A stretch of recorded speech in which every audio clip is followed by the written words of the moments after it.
Hello, lab instructors. This is David. I am with our student assistant Hamid and Professor Tianyi, who's working on the flume. And today we are going to show you how to use our pump performance equipment. Now, word of caution, this equipment is very new, so it's still in its very early stages, but we've already had some incidents where things have been broken and have not, and now they don't work anymore. So just as a precaution, I'm gonna first ask everyone to make sure that you are keeping an eye on your students as they use the equipment. No, don't take your eyes off their students. Make sure that they only do the things that they're supposed to do. So I'm gonna walk you through the equipment a little bit. We have our emergency switch. We have our voltage and RPM regulator.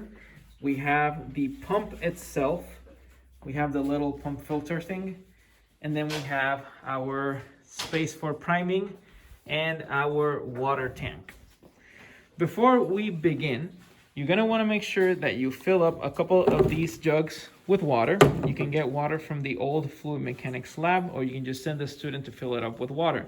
Make sure that you get clean tap water. Don't just get water from outside or from the rain, because it's going to dirty our system. Next, let's look at the valve setup.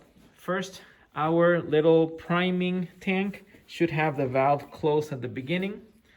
Then our little intake should have the valve open. Open is parallel in the direction of the pipe, closed is perpendicular to the pipe. Following up, the next step is to make sure that our outlet valve is closed. So, giving you a little big picture, we should have a closed valve, open valve, closed valve. So let's start by filling up our priming tank with water. You're gonna want to fill it up until the water level is about as high as this pipe, okay? This is gonna take a while. I would recommend that you do this, you the instructor do this instead of the students, because we don't want to spill too much water on the floor. Remember that we don't have a drain in this lab, so we want to make sure that we don't spill water on the floor. Okay, once our water level is a little bit higher than our pump, we are ready to start. So once again, to start, we will first begin at the emergency shutoff. We're going to rotate this emergency shutoff clockwise. So we're going to rotate it. We're going to take this knob and rotate it in the clockwise direction until it clicks out. That should turn on the screen. Now, the default for the screen is set to reverse and to display in amps. But we want it to stay in reverse but display our hertz. So in order to change it, you're going to press the escape button once, twice, and 3 times. After you press it 3 times, your display should be set to reverse and hertz. You want to make sure that the display looks just like what we have right now before you start the pump. So, just doing a check on our valves, we're gonna keep our intake valve open, we're gonna keep our primer tank valve open, and we're gonna keep our outlet valve open. With all of our valves open, we are ready to begin. You can begin by pressing this green button, which will generate an annoying sound, just like that. And now we can start to increase the hertz. So that's the rotation rate of our pump. You'll see the pump slowly start to push water, okay? And once water is pushed, you can close the tank, the primer tank valve. And once that happens, the pump should be primed and it should run. You may want to increase your hertz to about 33.3, maybe a little bit more, give or take. And then be a little patient as you wait for water to show up here. There we go. So now that we see water, we can see that the pump has been primed, and we can see that everything is running smoothly. Just to reiterate, you're going to turn the pump on by pressing the green button. Then you're going to increase your hertz by moving this knob. Increase it to about 33.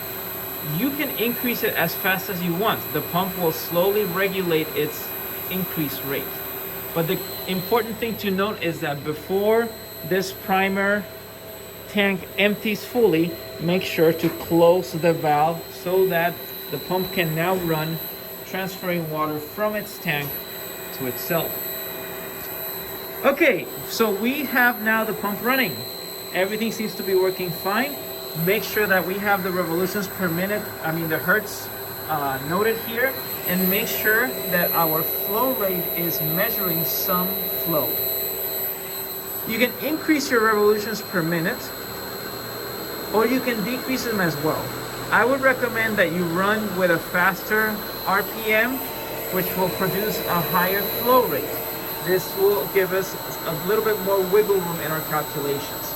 So, once the pump is fully running, everything is running correctly, you can see water here, you can see water moving everywhere, then we're going to want to set our hertz to an exact value.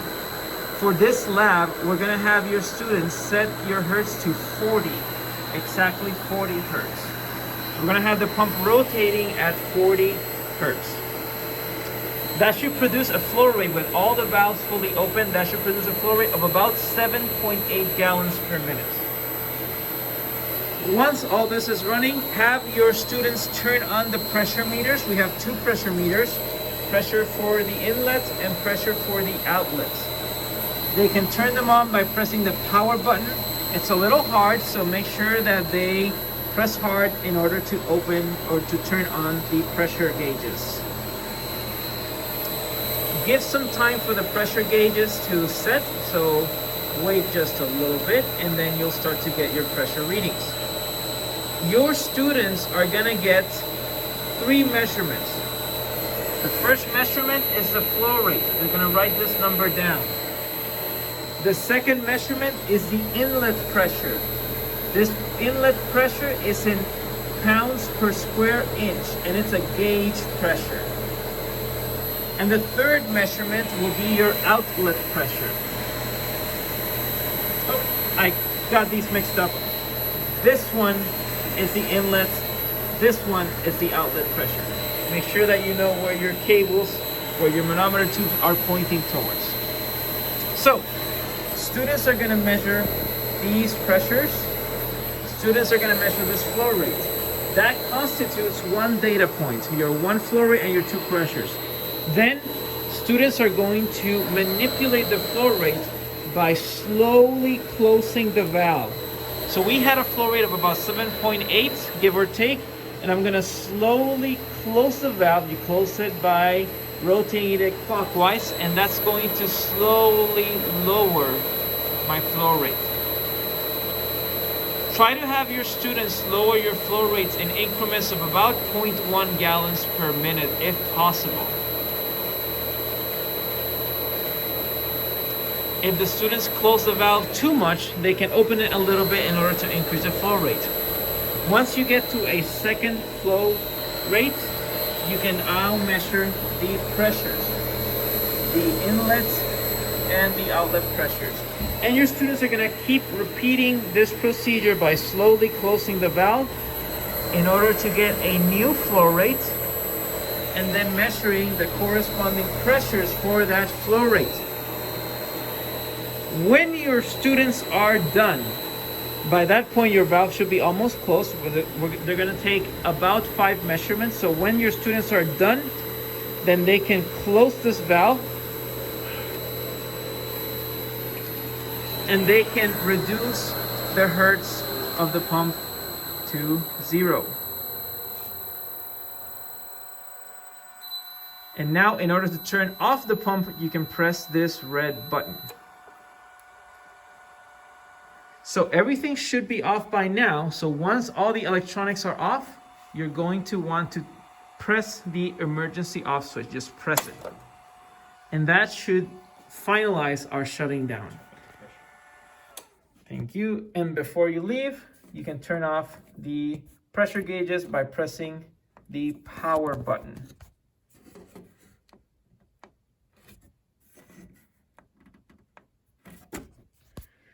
All right.